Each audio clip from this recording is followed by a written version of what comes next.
Good evening and a happy 4th of July to you. I'm Hugh Downs, and this is 2020. On the ABC News Magazine, 2020 with Hugh Downs and Barbara Walters. Tonight, events that have been foretold, disasters, industrial accidents, and moments that have shocked the nation. There's no logical way I could have known that he'd be assassinated at night. Now, government and businesses are giving prophecy serious attention. Bob Brown on the effort to prove that we can look into the future. We have the school bag that belonged to the child laying at the water's edge. A watery grave. Is it a crime scene or an accidental death? It's up to the dive cops to crack the case. Geraldo Rivera discovers how they do it. I see a pistol. There is a pistol on the dashboard. Rigorous training and new techniques help a special breed solve crimes and pull off miracle rescues. They call them dive cops. Also on this July 4th, a college class of 59 looks back on a turbulent quarter century. A time of war and of protest, of goals met and dreams shattered. We all thought we could do what we want, and we can. We learned that. Tonight, a tribute to the American dream and what we've learned in our pursuit of happiness. Up front tonight, underwater rescues, underwater police work. We're going to see feats that are right off a Hollywood set. Now, these people are not actors, but at this very moment, they may be involved in drama. It's estimated that as many as 7,000 Americans will drown this year, a number of them this holiday weekend, swimming and boating accidents, toddlers falling into deep water.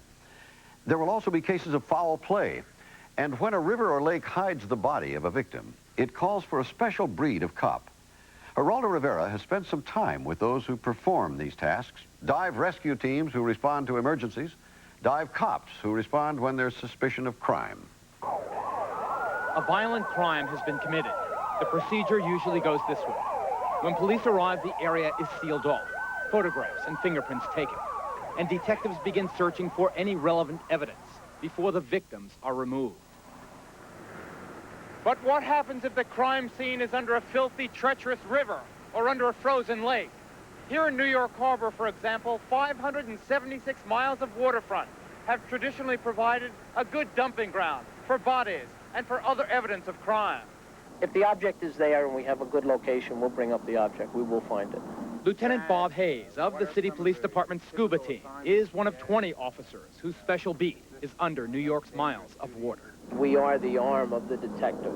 The detective will do his investigation up to the water's edge. We will carry the investigation one step further. Relay to State Police for Mike Nelson. Move in, move in. Probably the most famous underwater detective was Mike Nelson, played by Lloyd Bridges in the old Sea Hunt television show. Every week, Mike dodged the bad guy's bullets in his unique world of underwater law enforcement. But Mike was lucky. Just look at that water. It's warm, it's clear, it's perfect. But this is the reality of police diving. Swimming in a human junkyard, where the bottom is all muck and sludge, the water is filthy, the current is treacherous, and the visibility underneath ranges from 0 to none. They dump approximately 230 million gallons a day of raw sewage into New York City waters. 230 million gallons of raw sewage? That's correct. And you dive in it? Yes, we do. If we can see something before we hit it, we consider ourselves lucky. You have to be psychologically fit to dive in the waters of the New York area. Some might say psychologically unfit. That's the point. The team uses helicopters in emergencies and is on call 24 hours a day. They'll dive anywhere the police believe evidence may be recovered, often making gruesome discoveries.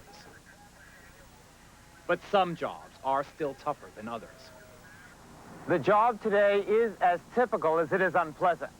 Yesterday morning, officers found the body of a woman floating off the south tip of this little island. They have reason to believe that she committed suicide. Worse than that, there's evidence to suggest that she was in the company of her 8-year-old daughter. It's the body of the child that the officers will be searching for today. She was really, really depressed, you know. Tuesday morning, I called on the phone before I left the house. The phone rang and rang, and nobody picked it up. I figured she left early to go to school with the little girl. As concerned relatives and the police search for clues on land for the missing child, Lieutenant Hayes and I prepared for our own underwater search. We have the school bag that belonged to the child laying at the water's edge, so that's the focal point of our search. We'll go from there and work out in both directions from that area. Feeling our way along the bottom in this very shallow, murky water, I was filled with dread, not knowing really how I'd react if suddenly I came face to face with the pitiful remains of a child. It didn't happen. Despite the efforts of teams of divers, the body of the 8-year-old was not recovered until it floated to the surface about a week later. Now the nation's in the midst of a holiday weekend, and with tens of millions of Americans using the waterways, the odds are the dive cops and the dive rescue specialists will have their hands full, and it's highly specialized, demanding work. And as with any job involving life and death, in this one, training and experience are essential. Your safety man now on the line can pick that up, and we should be able to pick him up in a couple of sweeps. In Orlando, Florida, divers from 40 police and fire departments from around the country are getting the training necessary.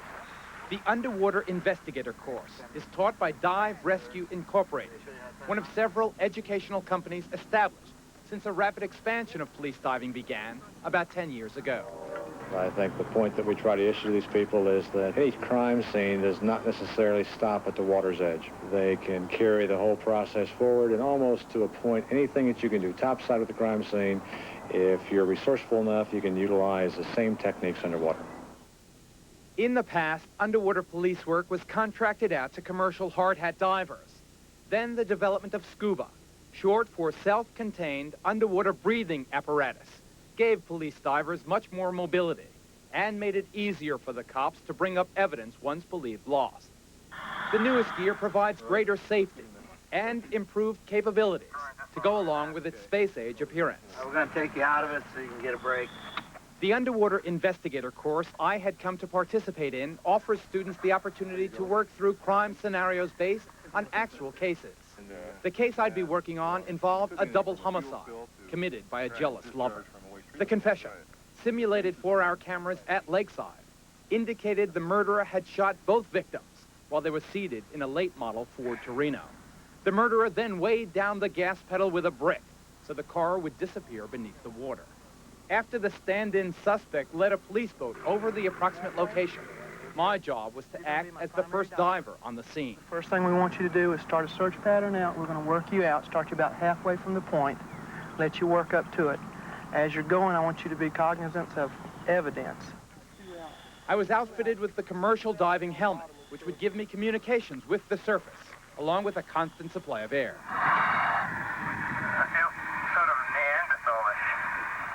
My underwater partner and instructor was Damon Rust. Together we'd work as a team to locate, identify, and retrieve any evidence, or the victims, in this case, store mannequins from the submerged automobile. The lake bottom was a slimy meadow of weeds and silt, easily kicked up by a diver. The visibility, which was bad to begin with, could quickly erode to just a few inches. And the precise location of the car was still unknown to me. Not much visibility. I'm walking into deeper water now. Needs a little more freedom on the umbilical. It's hard to move, actually. You're stopping me. We're holding the umbilical tight, and that'll start you on a sweep. Okay. Watching as my air bubbles reached the marker buoy, the surface crew started me on a lateral search pattern with almost instant results. I see the vehicle. I see the vehicle. It's yellow. It is a Ford Torino. I am on the hood of the vehicle.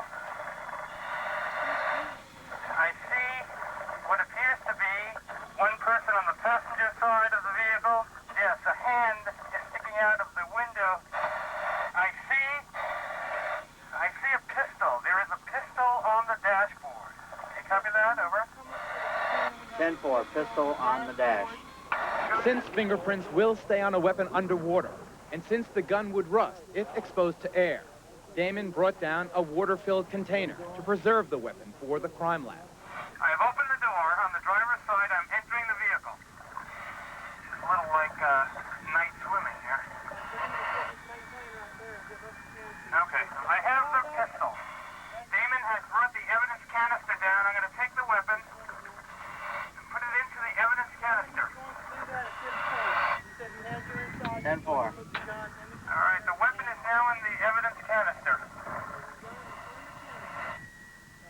While Damon brought up the gun, I continued the search. The woman was obviously still in the car, but I couldn't find her murdered lover until... I have just discovered that the driver is the object I've been kneeling on. I have found the driver. The driver is out of the vehicle, just outside the driver's side door. Coming face to face with a simulated corpse, I was glad it was only a drill. Damon is securing the body in the bag. 10-4. I've got the top flap of the body bag coming over now. I'm going to send the divers out topside. Using a body bag specially designed for underwater work, We're on the way up. we swam our victims back up to the surface. We're on the way up. After the dive, I realized that this job really does take stamina and resolve. Psychological impact of the diver coming into the actual scene, the zero visibility, running search patterns for a victim and literally running nose to nose with them. That diver has to be something special. It takes someone special to dive in freezing temperatures under a frozen lake. But that's the drill for Sergeant Larry Moyer and his New York State Troopers. Stress level when you're diving under ice, the first time in particular, your apprehension level or stress level is very high. It's a psychological thing because everyone realizes there's only one way back. It's no such thing as going directly to the surface if you have a problem. Diving under ice may seem crazy, but there is method in this apparent madness.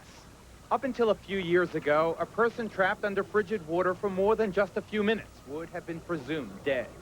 But the discovery recently of a natural reaction called the dive reflex has greatly expanded the chances of successful rescue, even in seemingly hopeless cases. Remember little Jimmy Levitz? Last year, the nation watched in wonder as he was pulled out after being underwater for almost 30 minutes. Jimmy survived because in the awful cold of Lake Michigan, that dive reflex had automatically slowed his pulse and protected his vital organs. And Jimmy's is not the only miracle. Okay, if you can save one person, it's worth it. New York City firefighter Dave Van Vorst engineered a spectacular rescue in February when he pulled 14-year-old Dee Dee Silverman from a wrecked van, submerged under icy water for almost a half hour. 4 teenage friends died in this crash. Miraculous. Dee Dee survived. I'm glad I was a part of it. Like I said, anybody would have done it. Anybody there. It's just I was the first one in the water. Whether bringing them back alive, or retrieving evidence, or the dead, the dive cops and the fire department rescue specialists have extended the long, comforting arm of the law under the nation's waters. Very good. Okay. Incidentally, tomorrow, little Jimmy Levitz will celebrate his 6th birthday.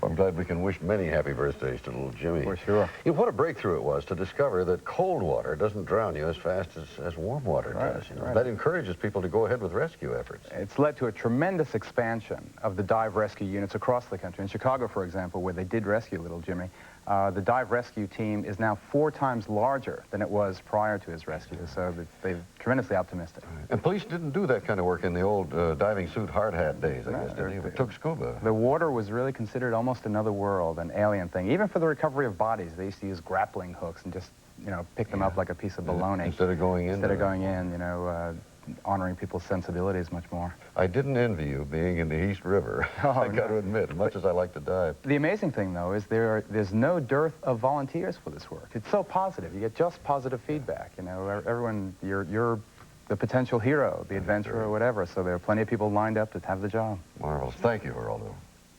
When we come back, precognition, knowing the future. Can this be done? Bob Brown reports on how government and business may be trying to use that power. Right after this.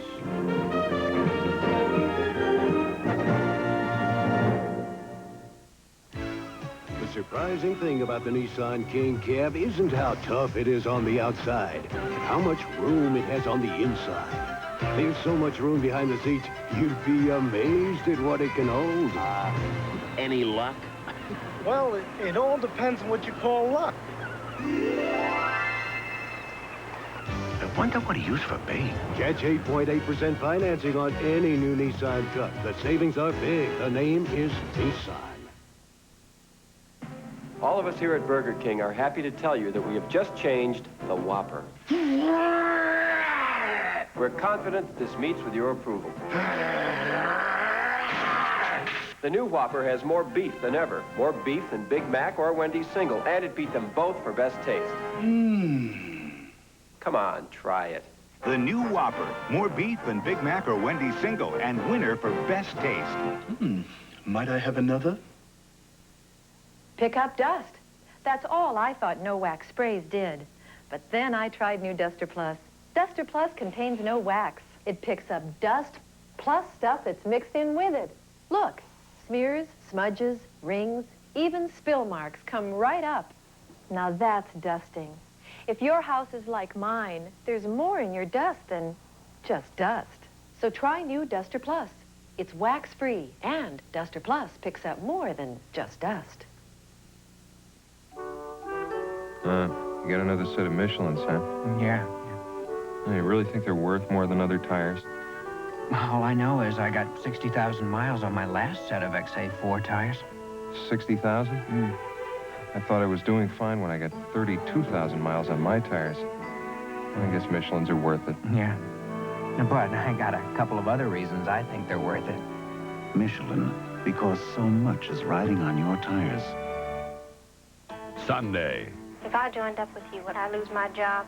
She was a small-town girl with the courage to fight back. I want life to be better for you than it is for me. Two-time Best Actress winner Sally Field in her first Academy Award performance. Norma Ray at 9/8 Central.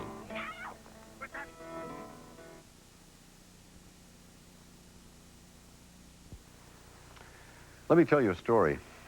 Many years ago, I got a letter from my parents, and before I tore into the envelope, I knew what was in it, down to the very words. And I thought as I was reading it that maybe it was because I was tired or I was imagining that I knew what was coming. So once, before turning a page, I put it down and went over the words in my mind, the words that I believed would be there. And when I turned the page, they were there. I've never had any explanation for this, and it never happened to me again. But this kind of thing is called precognition. And maybe some of you have had a similar experience. Bob Brown has been looking into this subject, and here is his report. See if you can get the press to move to one side so we can get over. It was a mob scene at the Atlanta airport in October 1980. Law enforcement officials, frustrated by the lack of progress in their investigation of the Atlanta child murders, had called in a New Jersey psychic to see if she could assist. Have you had visions exactly on these? Yes. In fact, I got some coming in on the plane. She did not advance the investigation in Atlanta, but she was a well-publicized example of the serious interest, even among large and sophisticated police departments, in studying whether psychics can help solve major crimes.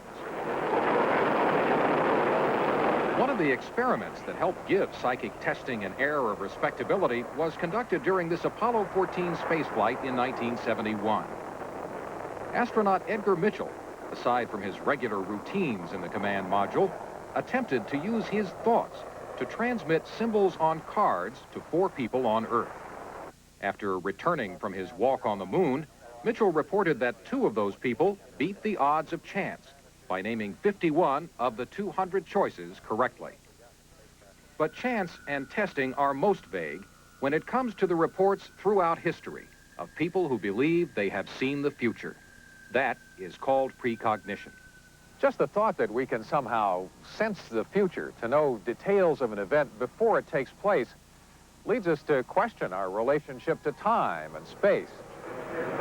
And because they may focus on disaster, claims of precognition are often disturbing. One case that drew a lot of attention involved the 1979 crash of an American Airlines DC-10 as it took off from O'Hare Airport in Chicago and lost a wing engine.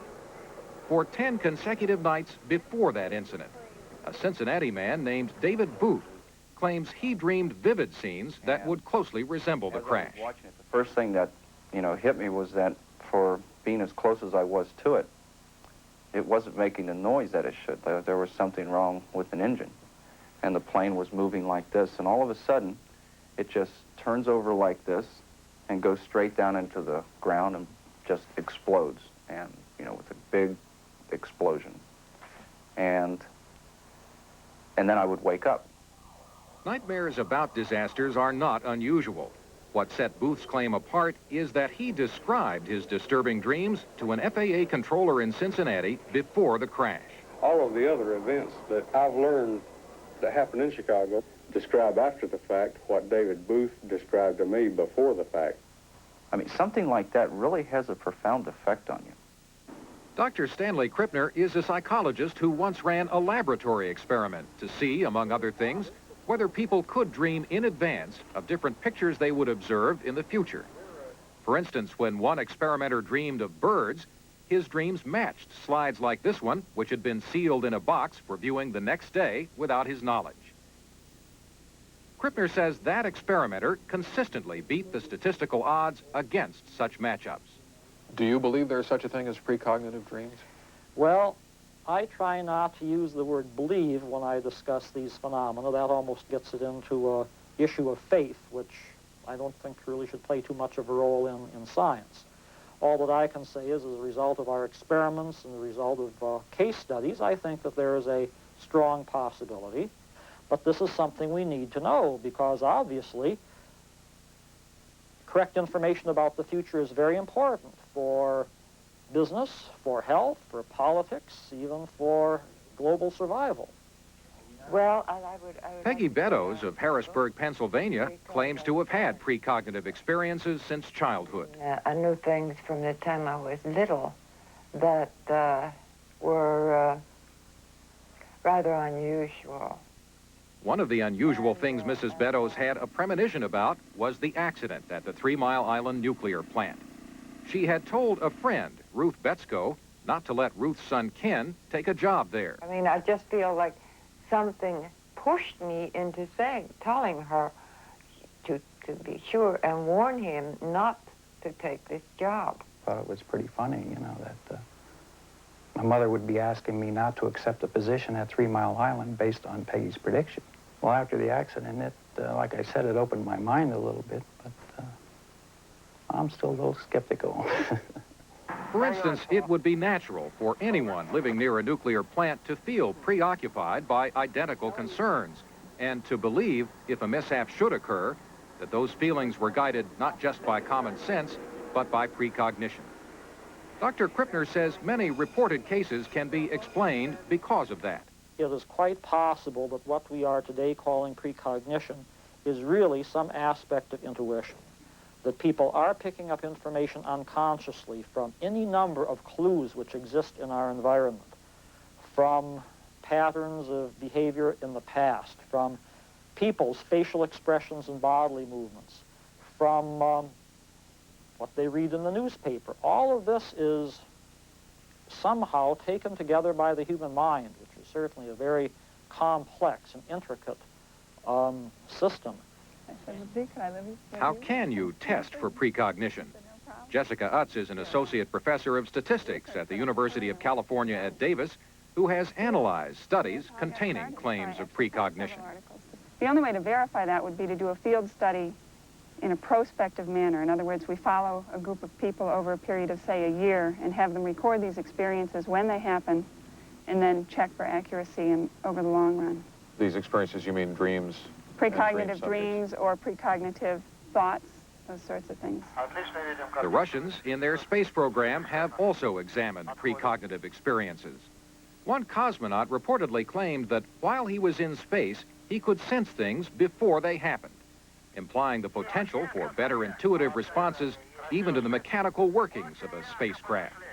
U.S. authorities believe some Soviet research into psychic testing may be aimed at its potential military applications, including behavior control and how to influence the mind through telepathy from remote distances.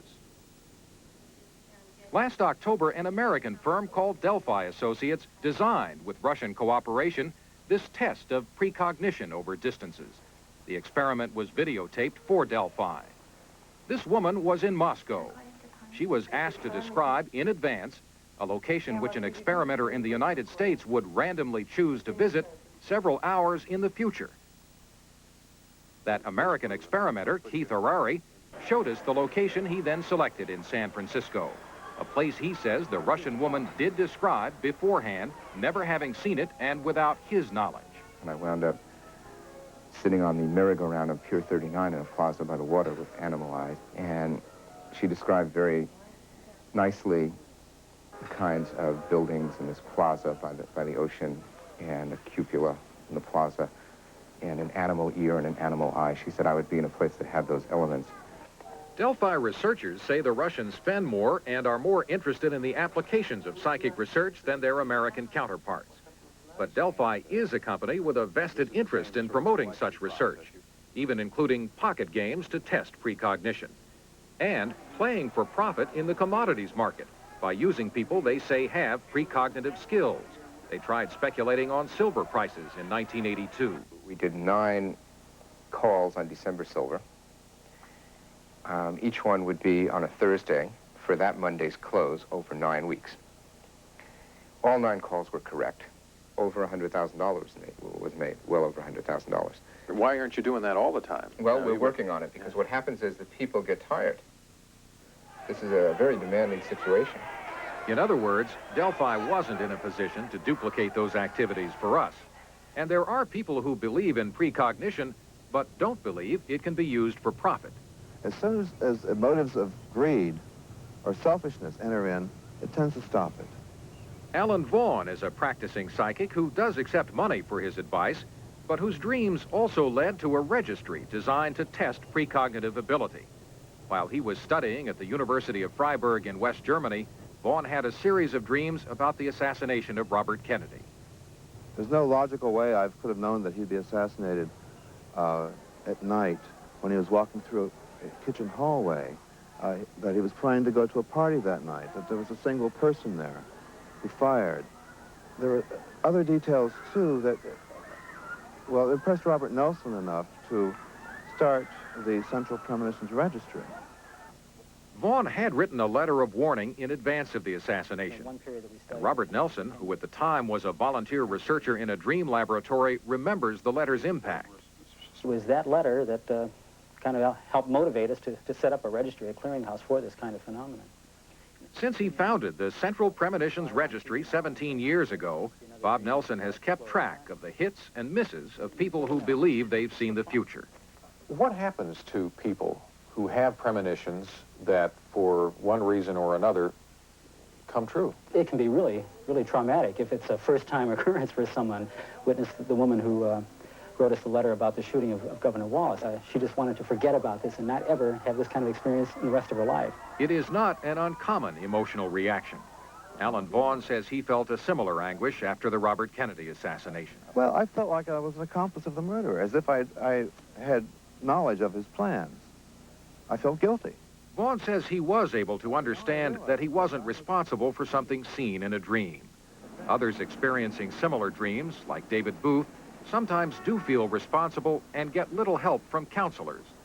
Booth remembers his attempts to discuss his dreams of the 1979 Chicago plane crash. I mean, I talked to a minister one time, and you know what he said? He says, those are things of the devil. He said, those are things of the devil.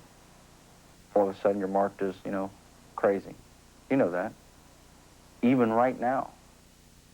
One of the pressures, as Robert Nelson's Premonitions Registry amply demonstrates, is that so many of the calls and letters he records in his computer files are from people who are convinced they have foreseen disasters. Floods, hurricanes, plane crashes, attempted assassinations. But how many of those visions Nelson has recorded over the years actually come true? 98% of these dreams that we do register turn out to be, in fact, just that, just people's concerns expressing themselves in their imagery of dreams at night. And they, in fact, do not lock into future events. So, yes. Well, what about the other 2%? Well, strangely enough, some of the dreams that we do register and watch turn out to correspond very closely to events that later occur. Have you ever seen absolute proof of it? No, I have not seen absolute proof where everything is locked in. Everything, no, I have not. I'm still hunting. That's why we're still in business. That really is an interesting subject. I'm still a skeptic in spite of my one experience, because I believe some natural explanation probably can be found for any of these things that appear to be predicting the future. The most fascinating thing to me, among all the people we interviewed, was what Dr. Krippner said, which is that the brain is such a complex instrument. We don't even come close to understanding what it can do. And all the time it's processing information or sensations or little clues from the environment when we're not even aware of it. And then maybe at some point it feeds the clue back to you and you say, you know, I have a sense that this is going to occur. Well, if you and I were walking down the street and one of us started whistling Swanee and the other one said, that was just going through my head, maybe we both were exposed to some stimulus that caused that to happen. It's not supernatural at all. It could have been. And married couples have that kind of experience after a number of years. One will begin a sentence, another will end it. But you just know each other very well. It's very interesting to pursue. Thank you, Bob. Well, next, for this 4th of July, a tribute to the American dream. We're going to show you how a special group of people have weathered 25 incredible years. There's laughter and tears in our pursuit of happiness. Right after this.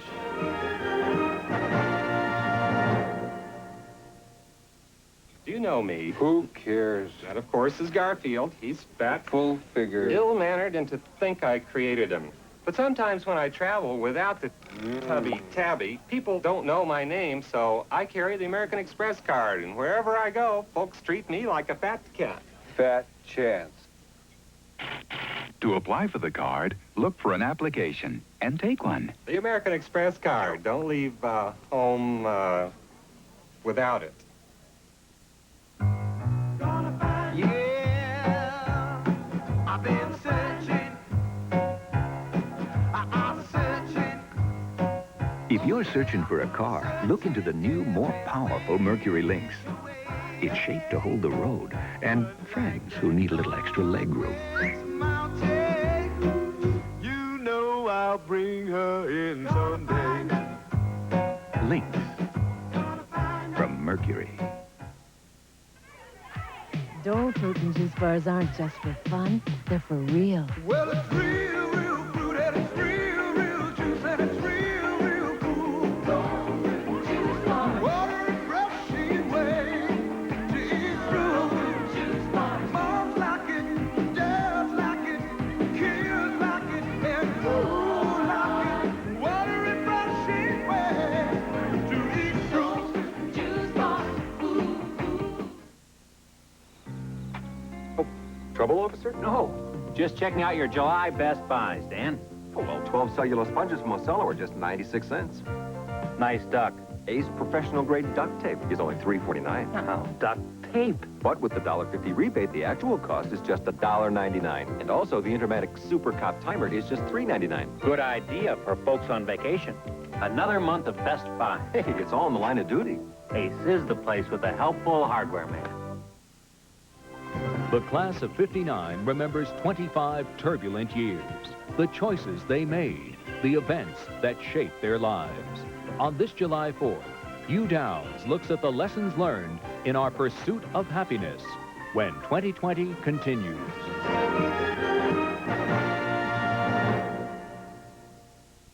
Saturday, July 13th, ABC presents the concert event of the century, the climax of the greatest day in the history of music, live. Plus, the best of 17 hours of non-stop performances. An all-star concert for African relief. Saturday, July 13th. Important, demanding, necessary, urgent. When you need urgent medical care, you can have confidence. Dunlap Urgent Care Center will give you the immediate attention you'd expect from a hospital emergency room and still save you 25 to 50%. Dunlap Urgent Care Center can handle most of your family's medical needs, from minor emergencies to lab tests and x-rays. Dunlap Urgent Care Center, open 7 days a week from 9 to 9. No appointment necessary. Happy 4th. We could have thunderstorms tonight. Tonight's News Brief 28 is brought to you by Chevrolet Nova. Witness the birth of a new star created through the joint effort of General Motors and Toyota. Nova, the best of both worlds from today's Chevrolet. Good evening, I'm Jane Wottrell. Independence Day was celebrated not only across Michiana and the United States, but in the Soviet Union as well. And if a report by a cable news program holds true, Elkhart's chances for a General Motors plant may be slim. The report says Kalamazoo, Michigan is the favorite for the Saturn plant. Join us for News Watch 28 tonight at 10, 11 in Michigan.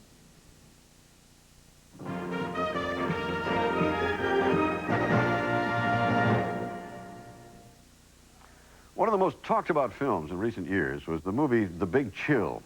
It had to do with a reunion of old friends, children of the 60s who became, to varying degrees, adults in the 70s. And as they compared notes, there emerged a sentimental portrait of a generation's coming of age. The big chill generated a lot of nostalgia, so 2020 decided to attend a real reunion.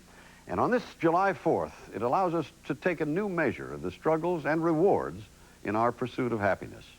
The setting is a class reunion at America's oldest university, Harvard. The 25th reunion of the class of '59 began with a memorial service for the 21 members who had died. It was a solemn way to begin, time to reflect on the course their own lives had taken.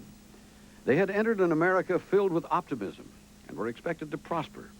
They would spend the next few days comparing notes, not only resumes and accomplishments, but also attitudes and their sense of satisfaction. Each of us, I'm sure, is absolutely positive that everyone here is, no matter how obscurely, somehow special. Behind the ceremony, memories were starting to take shape. Perry Smith, who once was nearly expelled from Harvard for placing a dancing bear in the lecture hall. Perry Smith is the Episcopal priest now speaking for his class as it is reunited. Whatever our successes, whatever our omissions in life, we still see one another as contributors to a common richness. Reunion Chairman John Spooner, in top hat and tails for some of the events, had spent the previous 18 months taking a survey of his former classmates. They had had 2 decades to earn their own piece of the American dream.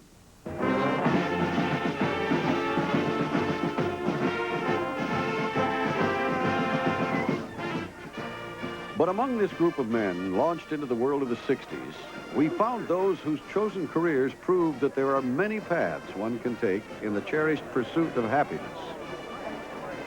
Don Tingle became a garage mechanic. John Noble, who could have achieved wealth as a doctor, joined the U.S. Public Health Service instead. Chuck Olin gave up a profitable family business to make commercial and documentary films. And Tom Cottle became a psychologist. He probably speaks for a lot of people when he admits to an inferiority complex when in the company of alumni from his college days.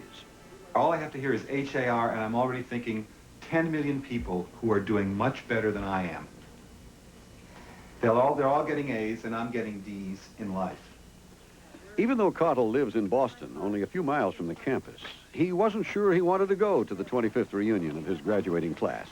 It's a moment that I didn't think would ever come. It is an indication that I'm old, that I'm not a kid. This was kid stuff. Harvard was kid stuff. That was adolescence and early manhood. But in the end, he couldn't resist.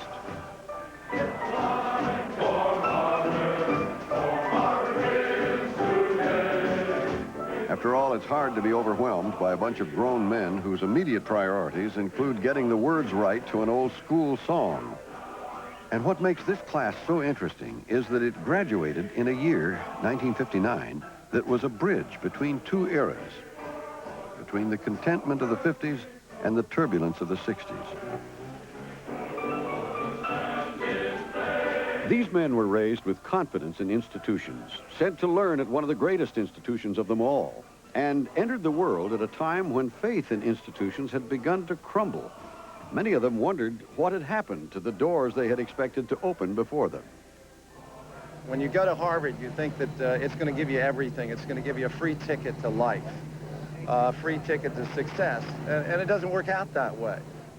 When I went to Harvard, I imagined that I could do any damn thing I pleased with a Harvard education. And though I had no idea of being an auto mechanic when I went to Harvard, it turns out that I did do what I damn pleased with, and it was to become an auto mechanic. I came from a business family. Ice cream manufacturing in Chicago, family business. And coming here was a detour for me. It was not a place I expected to be. When I got here, I wasn't sure I belonged because I figured no matter what I did here, I was going to end up in the ice cream business. We were the last generation that was incredibly secure. We all volunteered for the military. We never had any thought about going off to fight somebody. We all felt we could do what we wanted, and we can. We learned that. They learned the hard way, through experience. These are the class reports of the men of 59, published every 5 years. They're a series of autobiographical sketches, and through them we can chart the lives of these men. For example, we learned that John Noble, the doctor, took his degree and his Harvard-inspired idealism with him to Atlanta in 1965 to begin a career with the U.S. Public Health Service. Over the years, he was to become dedicated to the cause of civil rights and other social issues. I came to Harvard at a time when there were almost no black students, and I really didn't know black American culture at all. His move to the South, pulling up his roots as a descendant of an aristocratic New England family, coincided with the rise of the civil rights movement in the 60s. The only political event that had shocked him before, he says, was the Hungarian Revolt that took place in his freshman year at Harvard. His years in Atlanta opened his eyes to the civil rights movement. The assassination of Martin Luther King in 1968 was a watershed for him. And I think one of the most moving times of my life was when my family and I dropped everything and went and marched the whole route of that funeral procession. And as I think back on it, that clearly is one of the major life events for me. And Chuck Olin, who did go into the family ice cream business, found that that first career was short-lived. He had studied humanities in college, and in 1965, sensitive to the social changes that were gathering force, he decided to make documentary films. To get through the lean times, he filmed commercials, and he recalled that almost by accident, he became part of one of the major events of the 60s. It was in Chicago, 1968, and he was filming a fried chicken commercial with Colonel Harlan Sanders. Harlan had fallen asleep, as he did in between takes all the time, in between his own takes. We picked up the gear and ran down to Grant Park, and I remember my first impression being there was to run into somebody whose head had been split open, bandaged, bleeding, paramedic leaning over a woman near Buckingham Fountain, Chicago, August of '68.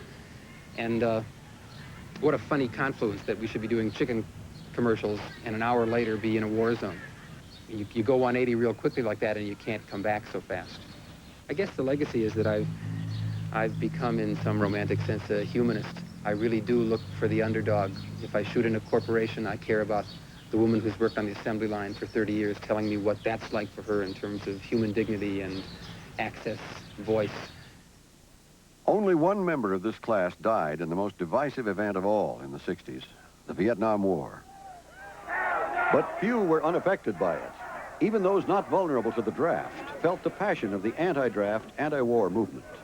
The Vietnam War drove me nuts, virtually to the point of dropping out of, not only out of polite society, but off the planet altogether. Why? Took the country away from me. I was a patriot of sorts. Eventually, I did what I guess they call dropping out. I stopped doing the things that would have been required to keep me employed in a polite job, and started doing things like being an auto mechanic. Don Tingle still makes his living today from an auto repair shop that specializes in elite foreign cars. And some may see his sense of satisfaction and accomplishment as proof that success is derived not from a degree on the wall or a title on the door, but by pursuing one's own path without concern for what peers will think. John Spooner, who followed a traditional route with his college degree and became a stockbroker, says it all boiled down to a simple business-oriented revelation for him. I managed the money of almost 800 women and over 3,000 people. And everybody tells me their stories, not just about their money, and I like to listen. And what everyone is looking for, strip it all away, is someone to reach out a hand across a table or bed, touch that hand and listen to what happened to your day. It sounds like a simple thing, but it's so very tough for people to get. If the class of '59 was unable to control the outside events of their lives, such as Vietnam, they were able to control some of the personal aspects of their lives, like family planning. The birth control pill was introduced in 1960, making them the first generation to enjoy greater freedom in planning their children. David Diamond didn't begin a family until late in life. His son, Daniel, was born when Diamond was 43. I think the rewards of a child at this age are very great. I suppose for a number of reasons. First of all, you got a little more experience in life than if you were 22 years old and had the child. Do you sense a gap at all in the fact that that's a rather elongated generation? Well, my child is only 4, and when he gets to be 14 or 24 and feels he has an old curmudgeon for a father, then I may have some problems. But right now, I don't. I don't think that I behave any differently than I would if I were 22. We do as much rolling around on the floor and delight in each other as I think anyone would. Diamond was among the most enthusiastic members of this reunion, having once written that it was hard to stop feeling like an undergraduate long after he had left the university. If college had prepared him for life, he recalls that as a freshman, he certainly wasn't prepared for college.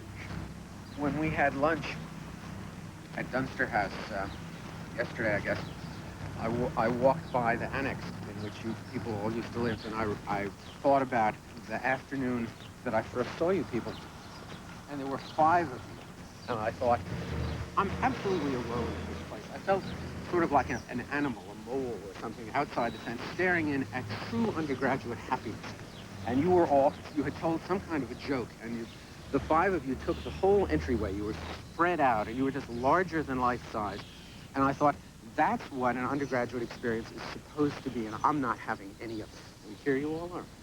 Well, now you've made it, David. Yes, that's true. It took me 25 years, and I'm having a true undergraduate experience.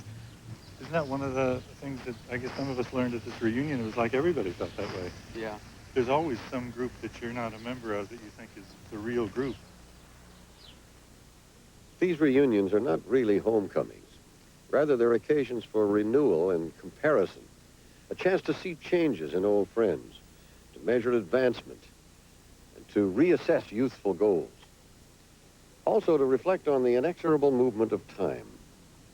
We're in a time now, mid-40s, where it's okay to talk about the disappointments and the sadnesses and the obstacles we've had to overcome. What's remarkable about reunion is that we've reached an age where we either know that we've made it to a certain extent, or we're not going to be chairman of the board of General Motors. And we've reached an accommodation with that. Talking about age, the pictures in the books that made us all look so old compared to who we were, all that's gone away. I really like the faces of our classmates. Well, I was bothered in the first day. Everybody looked so old. Now I like the way they look. I don't want them young again. Well, I watched a lot of them much older. Tom Cottle, the psychologist, who was intimidated by the thought of coming to this reunion, found his fears were shared by former roommate Chuck Olin, the documentary filmmaker. If they had come to the reunion wondering what keys to the American dream they might have missed as young men, they had learned one last lesson before they left again. Well, before I came, I worried a lot about success and failure, that I make films and had gone a different direction. I expected that I would be making much less money, doing less well, be less certain of it than most of the people here. And that issue's fallen away from me. I don't... What's in its place? Feeling okay about what I've done, that it's a real richness to my own life. Almost a new pride in my own life that I haven't felt before. This is a nice place to stop and say, hey, I've done all right. I haven't done what I thought I'd do, and I haven't done as well in some areas. But it feels like a successful trip. What kind of fool am I? The last evening of the reunion was more relaxed. If the thought of coming back to see old classmates had made some of them tense, they had by now found that the comparisons were not so bad, and the memories worked almost like a narcotic. Lester Lannon's band played as it had played for campus dances 25 years ago.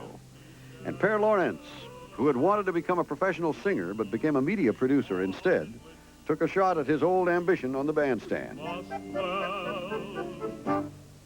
Reunion Chairman John Spooner, dancing with his wife, was one of the 63% of the 1959 graduates who are still married to their first wives, and who did report that whatever changes they have been through, they are fairly satisfied with their lives now, although there's always that tug on their coattails from what they left behind. I had to drive to my house yesterday to pick up the suit. And driving on the Mass Turnpike, I said to myself, I feel just like I did when I graduated college. I don't want to leave this place. I know what's out there. What's out there can be happiness. And maybe it is best not to pursue happiness directly. You know, happiness might be a byproduct of pursuing other goals, like making an honest living or being of service to your fellow humans.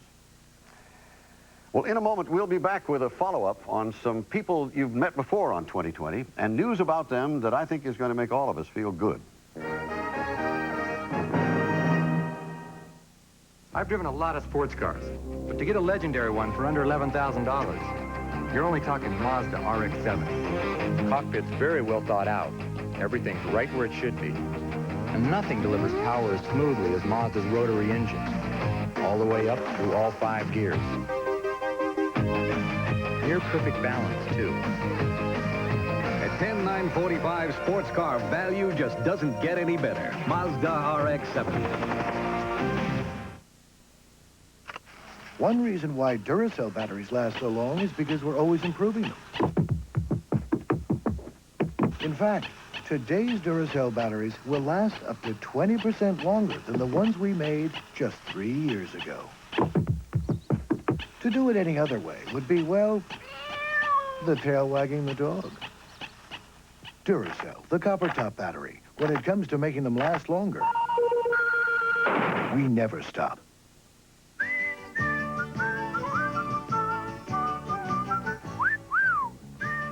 Fresh and clean as a whistle. That's Irish Spring. Fresh and clean as a whistle. Irish Spring's green and white stripes have 2 truly effective deodorants. 2 deodorants. And a fine fresh scent. So you're fresh and clean as a whistle. That's Irish Spring deodorant soap. Gets you fresh and clean as a whistle. They're getting all dressed up with only one place to go. Red Lobster Fest.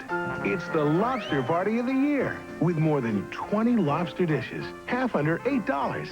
It's everything from lop kebabs and langostino marinara to lobster louis and a Maine lobster feast. At Red Lobster Fest, there's never been a better time to have a good time with a lobster. On ABC's Monday Night Baseball, National League rivals fight to stay in division races. The New York Mets have Darryl Strawberry back, but can he be enough to hold off Charlie Hustle, Pete Rose, and his upstart Cincinnati Reds? Or Milwaukee's heavy hitters, led by Cecil Cooper and Paul Molitor, take on Reggie Jackson and the front-running California Angels. Check for game and time in your area on ABC's Monday Night Baseball.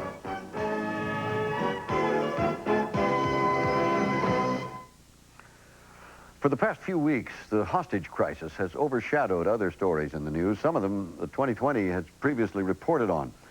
One has been ongoing since March of 1983. At that time, 2020 was among the first to detail reports of a now familiar taxpayer ripoff, overcharges for military spare parts. In our story, You Pay For It, Geraldo Rivera reported a Pentagon whistleblower's claim that, among other things, the government was paying Pratt & Whitney $14 for a $1 bracket and passing on unauthorized entertainment charges. Well, the whistleblower is George Spanton. And the day after our broadcast, Spanton's boss ordered him taken off the Pratt & Whitney case and transferred out of Florida. Well, just 3 weeks ago, after a review board looked into the case, the Pentagon fired the whistleblower's boss, Charles Sterrett. And the publicity given to this case is seen by some as evidence that whistleblowers may now have some protection. And just 8 weeks ago, Geraldo reported on what appeared to be a case of a double standard. The court-martial of Captain Dors. Captain Dors had been convicted and dishonorably discharged for bringing back as souvenirs enemy weapons captured in Grenada. Navy Admiral Metcalf was suspected of trying to do the same thing, and he only received a reprimand. Well, since our report, the government has granted clemency to Captain Dors. He is no longer dishonorably discharged. His conviction still stands, but Captain Dors is fighting that. And we also have a box score of sorts. Los Angeles has beaten New York City, but there are no losers. On April 24th, 2020 had a very special broadcast, Try to Make a Miracle.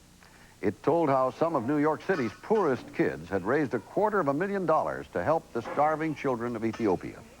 Well, that night, 6th grader Jesus Cubero threw down this challenge to America's school children. And the other schools, if you want to try to beat us, go ahead. Well, in Los Angeles, school children have done just that. And tonight, our congratulations to them. They beat New York City's kids by raising over $400,000. And the major portion of that amount is now working its way through the United Nations UNICEF program to aid the starving children of Africa. And in the 2 months since our broadcast, this whole thing has snowballed. Campaigns have been initiated all across the country. We have word that when school resumes in the fall, these campaigns will continue and new ones will begin, all on behalf of those suffering in Africa. We are honored for the chance to suggest that perhaps for these reasons, TV Guide has named Try to Make a Miracle as the most inspiring TV program of the past season. We're grateful for that, and we salute and encourage all the kids who have inspired so many of us.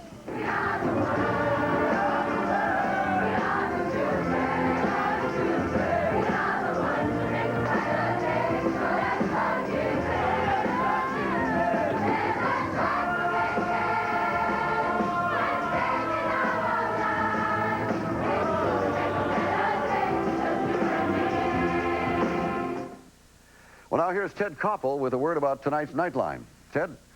Hugh, tonight on Nightline, we're having our own 4th of July celebration. We'll be going live across the nation for an electronic sampler of what's happening tonight in these United States. And we'll be joined by American poet and novelist James Dickey. That's Nightline, following your local news. And that's 2020 for tonight. We're in touch, so you be in touch. I'm Hugh Downs. Barbara Walters will be back in a few weeks. And right now, for all of us at 2020, good night. Here in the driver's seat, I can tell you real quickly if I'm driving a true road car or something else. This Mazda 626 lives up to the name. Nice wheeling overhead cam engine, smooth shifting 5-speed, even adjustable suspension. This car really likes to run. This is one refined road car. It's also fun to drive. And at $88.45, it also lives up to the value you expect from Mazda. Mazda 626.